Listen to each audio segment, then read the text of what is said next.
The film begins with a haunting scene, a young girl named Vera, frantically searching for her dog in the jungle. Her world is turned upside down when she stumbles upon something shocking. As her mom arrives, Vera is seen cradling her lifeless dog, a knife lodged in its body. The traumatic event leaves Vera speechless, and her mom is forced to seek the help of a mental health professional. The doctor's unorthodox methods raise eyebrows as he hands Vera a dog toy, urging her to play with her pet.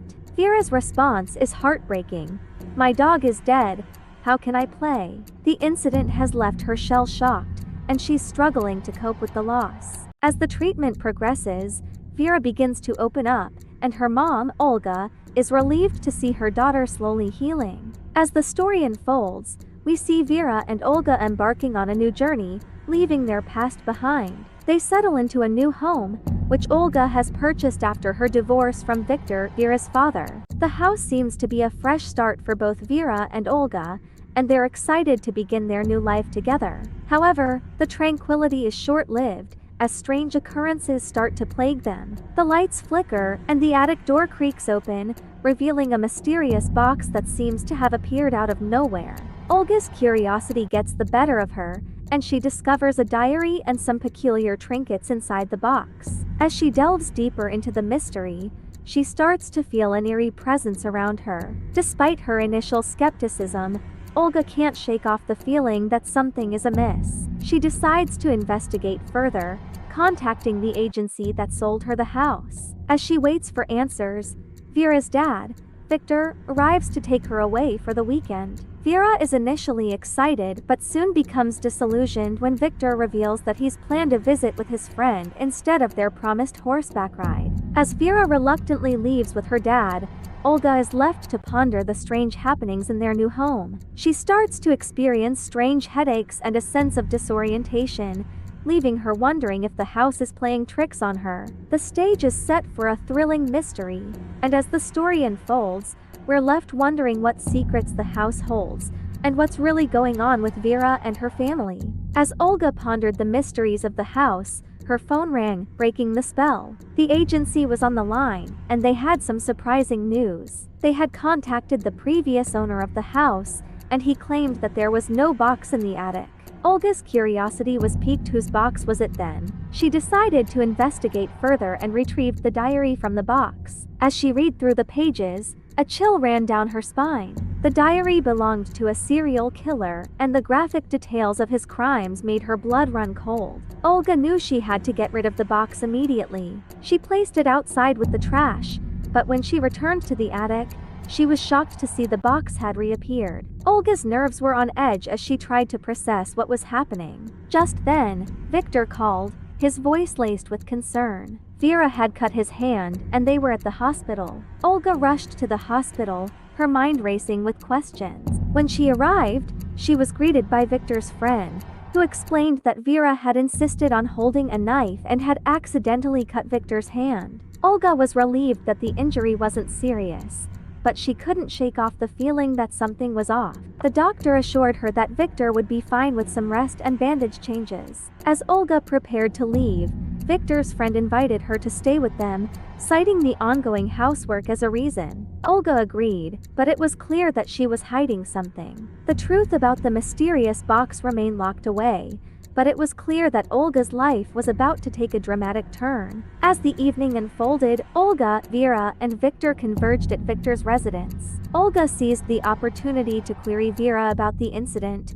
"Son, why did you cut your hand?" However, Victor swiftly intervened, ushering Vera out of the room. Olga's annoyance was palpable. "What's going on? I'm trying to have a conversation with my child, and you're sending him away."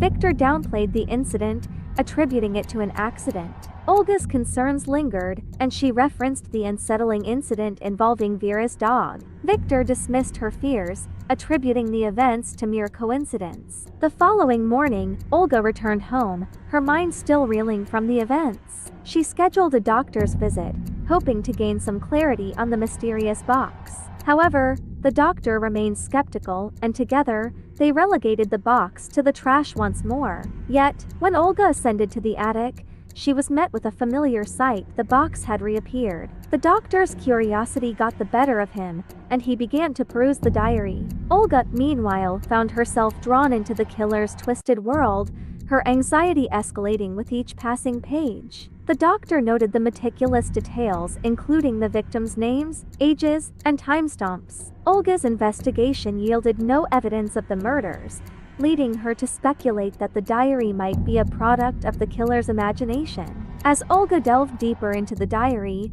she discovered a sketch of a woman bearing an uncanny resemblance to herself. The image was marred by bruises on the forehead. The doctor proposed consulting a writing expert, suggesting that the diary might hold more secrets than they initially thought.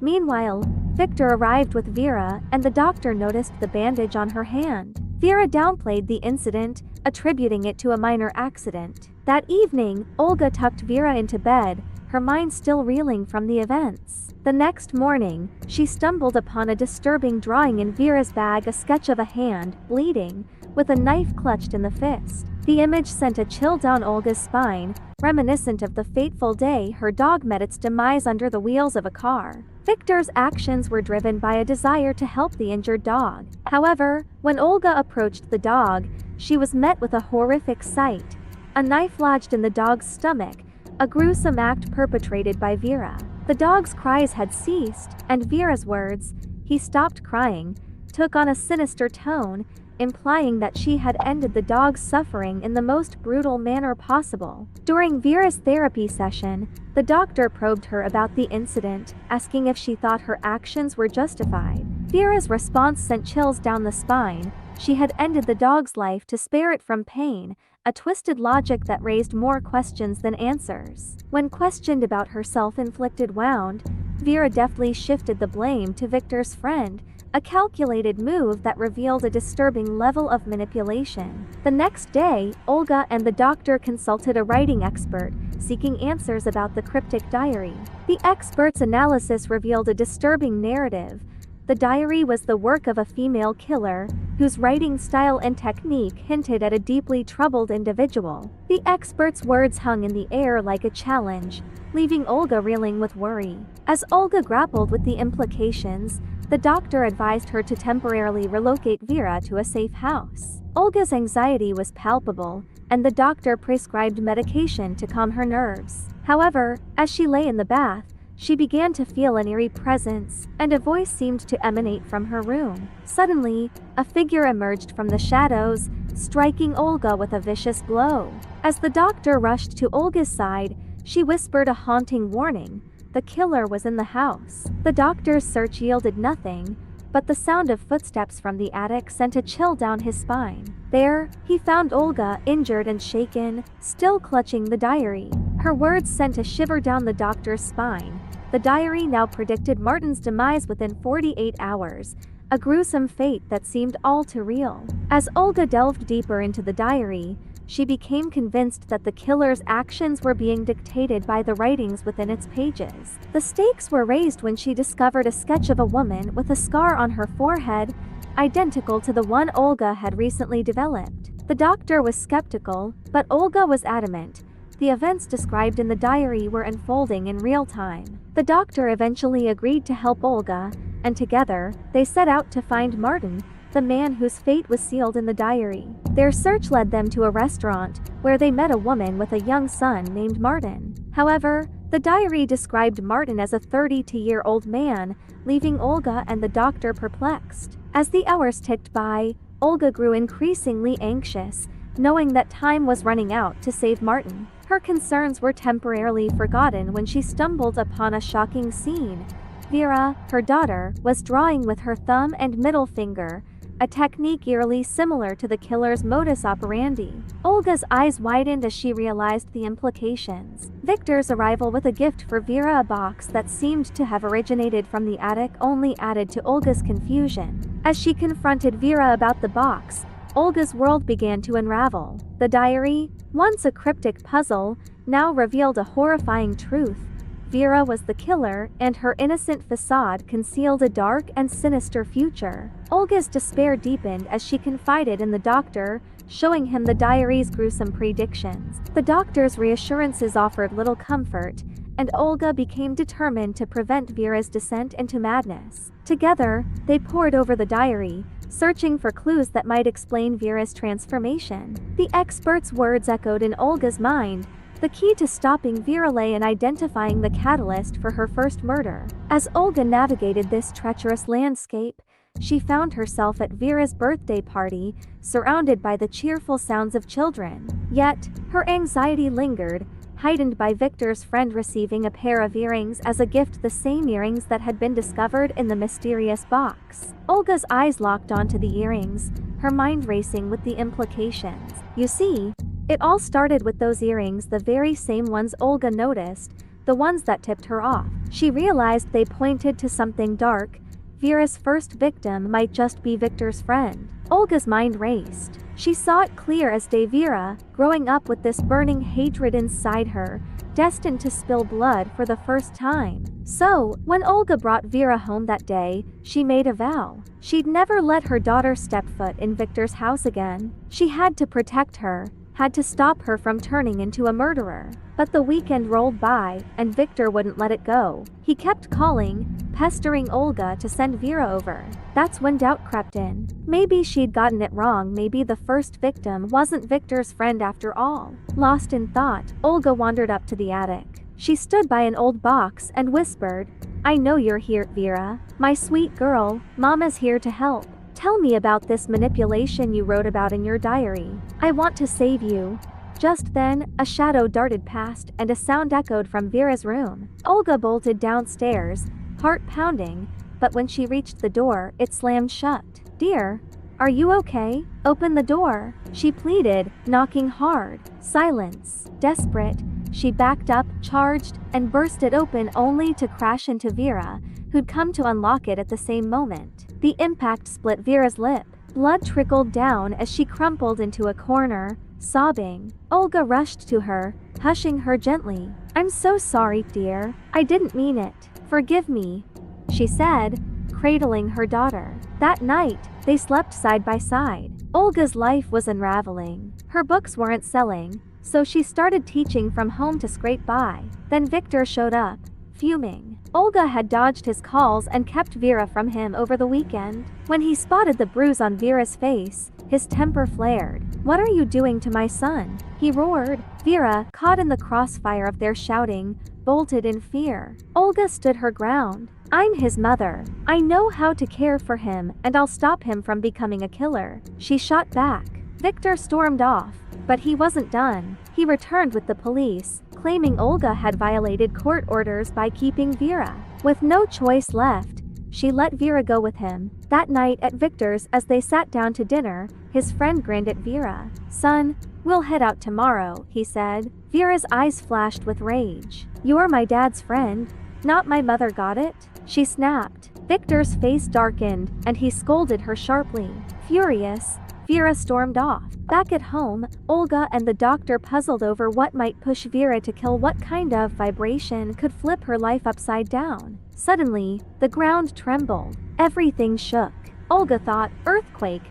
Victor's house rattled too. The police rushed to Vera's room to get her out, but she refused to budge. When the shaking stopped, Olga turned to the doctor. "This isn't it. This isn't the vibration that'll turn her into a killer," she said. They raced toward Victor's, but a massive tree, felled by the quake, blocked their path. They were trapped. Meanwhile, at Victor's, the house grew quiet. He and his friend slept, oblivious, as Vera slipped into their room. Her eyes locked on those earrings. There they were, glinting in the box. She grabbed a pair of scissors, her breath shallow. It looked like she might slit a throat, but instead, she hacked off her own hair, a strange act of defiance. Just then, Victor's friend stirred, waking with a start, hungry and confused. When Victor dragged Vera out, he lost it. "What were you doing? Have you gone mad?" he yelled, his words cutting deeper as he berated her. The night hung heavy with tension, and no one knew what would snap next. She stepped inside, and right away,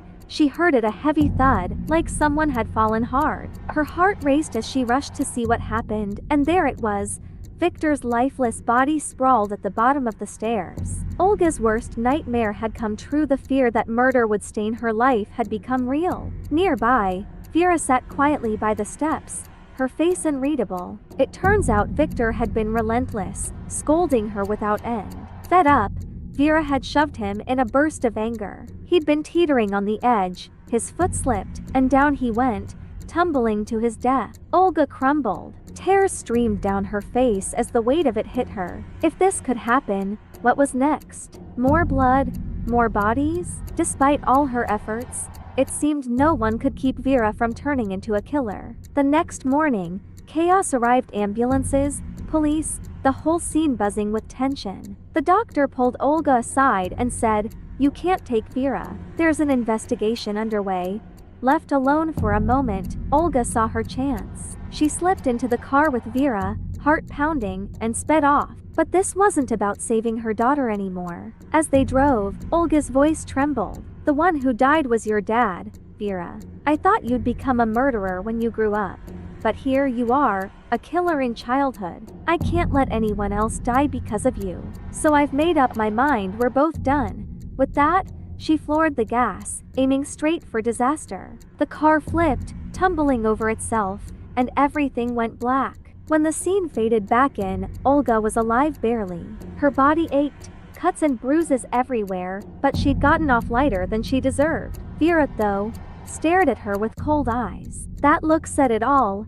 "You tried to kill me, and I'll make you pay." It clicked then. Something a writing expert had once said: Vera's first victim would be someone who'd wronged her, pushed her too far, sparked that primal fury inside. When she snapped, the beast woke up, and once she killed, she wouldn't stop. Victor's death started it all, sure, but it wasn't what it seemed. She'd pushed him to get him away, not to end him. It was an accident. But Olga had crossed a line, trying to take Vera out. Now revenge burned in Vera's heart, and her first true victim would be her own mother. Olga's death came swift and brutal. Vera made sure of it. And then came the twist. An earthquake ripped through, cracking open something wild, a portal, a glitch in time itself, tying past to present. It opened right there in the attic, a place Vera kept slipping in and out of, like a ghost. Years passed, and she stayed in that house, plotting, striking, spilling blood again and again.